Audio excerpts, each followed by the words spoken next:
Assalamualaikum warahmatullahi wabarakatuh. Perkenalkan, saya Muhammad Hasan Al-Farisi dari Prodi Pendidikan Bahasa dan Sastra Indonesia. Di sini saya akan menjawab pertanyaan UTS pada mata kuliah Al-Islam dan Kemuhammadiyaan.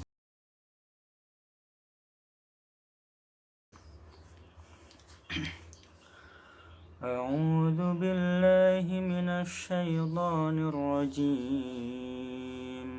Bismillahirrahmanirrahim.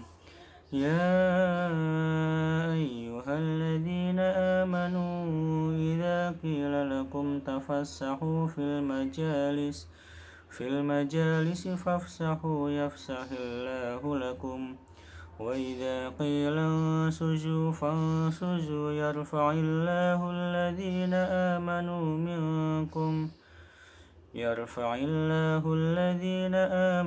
منكم والذين أوتوا العلم درجة والله بما تعملون خبير. Ya, saya akan menjawab jawaban dari nomor 1 yang tadi ya. Mengapa menuntut ilmu itu wajib untuk orang Islam? Jadi dalam surat Al-Mujadilah ayat 11 tadi menyebutkan tentang pentingnya ilmu. Dalam buku Islam Disiplin Ilmu oleh Amrah Husna, ilmu dalam pandangan Islam itu adalah suatu kebutuhan yang harus diraih oleh setiap muslim karena dari ilmu manusia dapat mengetahui hakikat kebenaran. Oleh sebab itu, kedudukan ilmu dalam pandangan Islam menurut para ulama berdasarkan Al-Quran dan Hadis adalah wajib karena menuntut ilmu itu memiliki banyak keutamaan. Di antara keutamaan orang yang berilmu dan penuntut ilmu, yang pertama adalah dimuliakan dan diangkat derajatnya oleh Allah sesuai dengan surat Al-Mujadilah ayat 11. Kemudian keutamaan yang kedua, ilmu dapat sebagai sarana untuk mendekatkan diri kepada Allah. Ketiga, menuntut ilmu itu pahalanya sama dengan jihad fisabilillah. Keempat, dimudahkan baginya jalan menuju surga. Dan yang terakhir, seorang penuntut ilmu atau orang yang berilmu itu lebih mulia dari ahli ibadah. Orang-orang yang beribadah dengan dasar ilmu yang benar lebih dimuliakan oleh Allah daripada ahli ibadah tanpa ilmu. Hal ini sesuai dengan hadis riwayat Imam Muslim, yaitu apabila kalian bergegas berangkat menuntut ilmu atau mempelajari ayat-ayat Allah, itu lebih tinggi nilainya daripada sholat sunnah 100 rakaat.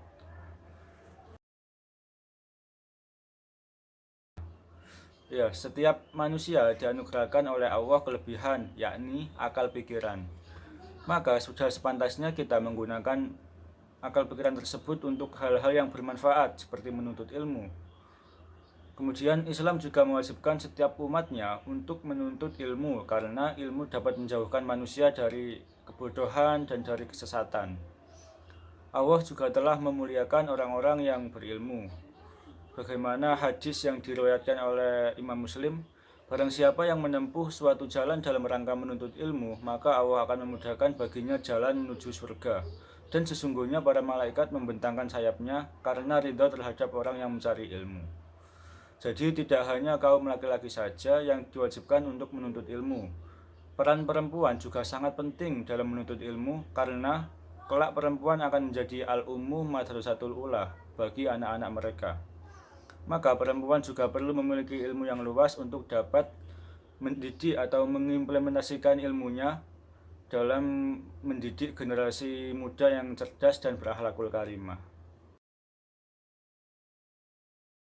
Ulama jamak dari kata alim yang berarti orang berilmu dan mengamalkan ilmunya. Ulama dijadikan rujukan karena ilmunya. Juga ulama menjadi teladan sebab amalannya. Berbeda dengan manusia pada umumnya, Allah Subhanahu wa Ta'ala menempatkan ulama dalam kedudukan yang mulia. Sedikitnya, Al-Quran menggambarkan ulama itu dalam 4 hal. Yang pertama, ulama adalah orang yang berkedudukan tinggi di dunia dan akhirat.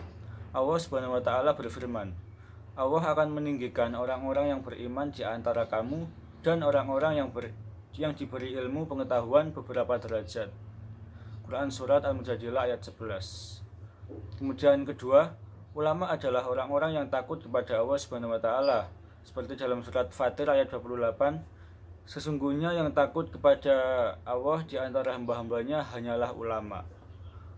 Kemudian ketiga, ulama adalah orang yang paling peduli terhadap umat. Kamu adalah umat yang terbaik yang dilahirkan untuk manusia, menyuruh kepada yang ma'ruf dan mencegah dari yang mungkar, serta beriman kepada Allah. Kata Allah dalam Quran surat Ali Imran ayat 110. Kemudian keempat, ulama adalah orang yang memiliki pandangan jauh ke depan, sehingga ulama dapat membaca akan terjadinya suatu fitnah. Assalamualaikum warahmatullahi wabarakatuh. Saya Putri Suci Ramadhani. Di sini saya akan menjawab pertanyaan nomor 2A, 2B, dan 3A, 3B.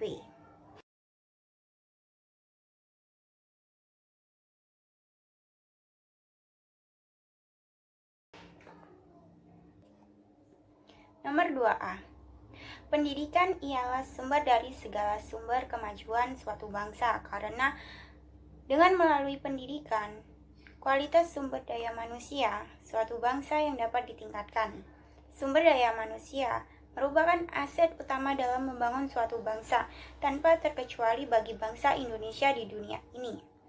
Peranan dalam pendidikan untuk kemajuan bangsa dengan mendidik para siswa menjadi siswa yang terpelajar, dan dengan itulah negara bisa berkembang dan maju dikarenakan adanya orang-orang yang cerdas dan terpelajar yang berusaha memajukan bangsa.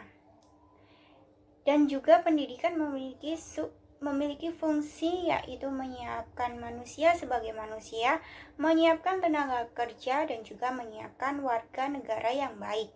Pendidikan juga merupakan strategi untuk meningkatkan kualitas bangsa, karena kemajuan suatu bangsa dapat diukur dari kemajuan pendidikannya.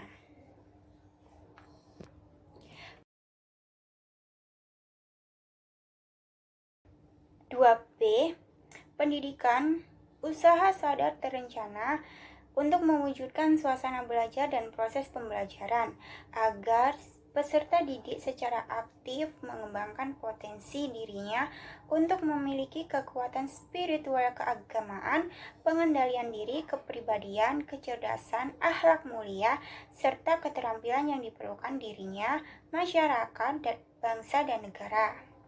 Dalam membentuk karakter, pada dasarnya dapat mencakup pengembangan substansi, proses dan suasana atau lingkungan yang menggugah, mendorong dan memudahkan seorang untuk mengembangkan kebiasaan baik dalam kehidupan sehari-hari, dan kebiasaan ini tumbuh dan berkembang dengan didasari oleh kesadaran, keyakinan, kepekaan, dan sikap orang yang bersangkutan.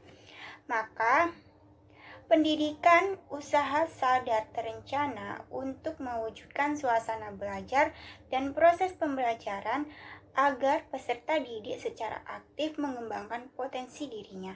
Unsur yang terpenting dalam membentuk karakter yaitu pikiran, karena pikiran yang di dalamnya terdapat seluruh program yang terbentuk dari pengalaman hidupnya.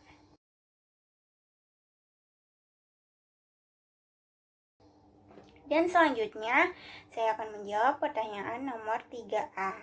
3A, karena pendidikan merupakan suatu bagian yang terpenting dalam proses perkembangan suatu bangsa. Dan Kiai Haji Ahmad Dahlan, seorang tokoh yang peduli terhadap pendidikan bangsa Indonesia. Tetapi Kiai Haji Ahmad Dahlan tidak hanya mendirikan sekolah, juga membantu mengajarkan ilmu keagamaan di sekolah. Maka yang melatar belakangi lahirnya Muhammadiyah tentang pendidikan Islam dapat dikatakan sebagai awal kebangkitan pendidikan Islam di Indonesia, karena pendidikan merupakan media yang sangat strategis untuk mencerdaskan umat.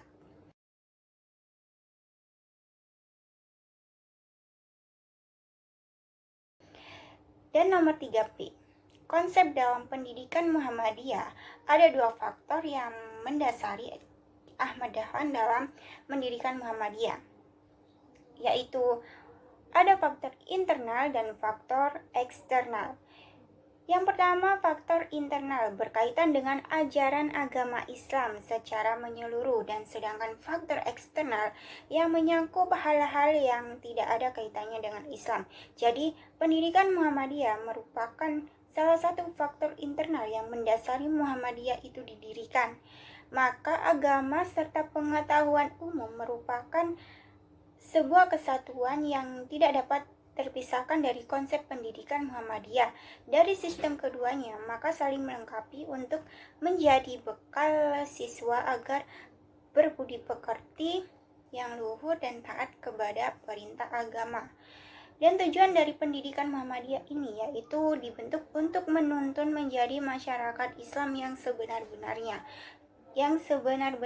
Islam dan pendidikan Muhammadiyah ini memiliki maksud juga yang sangat dalam, tidak lain untuk membentuk insan muslim yang beriman, berakhlak karimah, takwa, disiplin, dan juga percaya diri.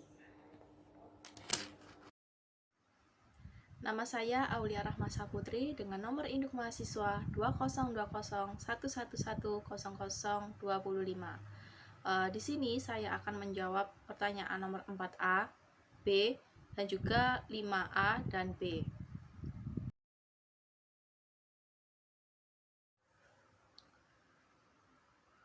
Menurut pandangan Muhammadiyah, pendidikan merupakan satu spektrum yang penting untuk dijadikan sebagai sarana dakwah persyarikatan. Pendidikan Muhammadiyah diantaranya yaitu al-Islam, kebangsaan, keutuhan, kebersamaan, dan juga keunggulan yang merupakan kesatuan integral yang patut diperkembangkan di setiap lembaga pendidikan Muhammadiyah. Melalui pendidikan, Muhammadiyah dapat menjalankan misinya yaitu misi pencerahan kepada masyarakat umum. Pelajaran Ismubah sendiri menjadi benteng moral dan juga ideologi peserta didik di perguruan Muhammadiyah. Lembaga pendidikan yang didirikan di bawah naungan organisasi Muhammadiyah sendiri telah melewati berbagai macam zaman dan juga peristiwa, dari mulai zaman penjajahan Belanda, Jepang, masa Orde Lama, Orde Baru, hingga masa reformasi, dan pendidikannya terus berkembang hingga saat ini. Dalam meningkatkan pendidikan, Muhammadiyah sendiri telah mendirikan pendidikan formal yaitu TK, SD atau MI, SMP atau MTS, SMA atau MA, hingga perguruan tinggi. Tidak hanya pendidikan formal, Muhammadiyah sendiri juga mendirikan pendidikan non-formal seperti pondok pesantren, panti asuhan, kajian rutin, dan juga kajian umum.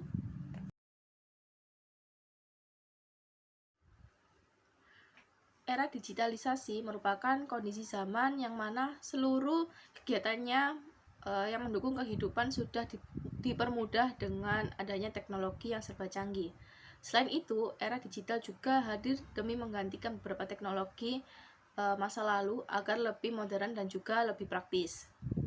Termasuk pada bidang pendidikan juga mengalami era digitalisasi, yang dimana pendidikan harus mengintegrasikan teknologi informasi dan juga komunikasi ke dalam seluruh mata pelajaran. Dengan berkembangnya pendidikan di era digital, maka memungkinkan siswa untuk mendapatkan pengetahuan yang mudah didapatkan dan juga lebih luas. Solusi untuk mengatasi tantangan era digitalisasi di bidang pendidikan dengan cara yaitu memberikan wawasan tambahan kepada peserta didik dalam penggunaan teknologi digital agar peserta didik dapat menggunakan sarana internet dengan hal-hal yang positif dan juga seperlunya. Selain itu, pendidik juga harus memfasilitasi siswa dengan sistem pembelajaran yang menarik, sehingga siswa dapat tertarik dalam penggunaan internet yang positif. Seperti pada saat ini yang sedang dilanda musibah virus COVID-19, di mana semua dilakukan dengan cara online, termasuk dalam pembelajaran. juga dilakukan secara online, sehingga pendidik juga diharuskan untuk menguasai teknologi digital. Namun tidak sedikit juga pendidik yang kurang menguasai teknologi digital, seperti pendidik yang sudah berusia lanjut. Tentu hal tersebut menjadi PR bagi seorang pendidik untuk belajar tentang teknologi digital. Sekian dari kelompok kami. Terima kasih. Wassalamualaikum warahmatullahi wabarakatuh.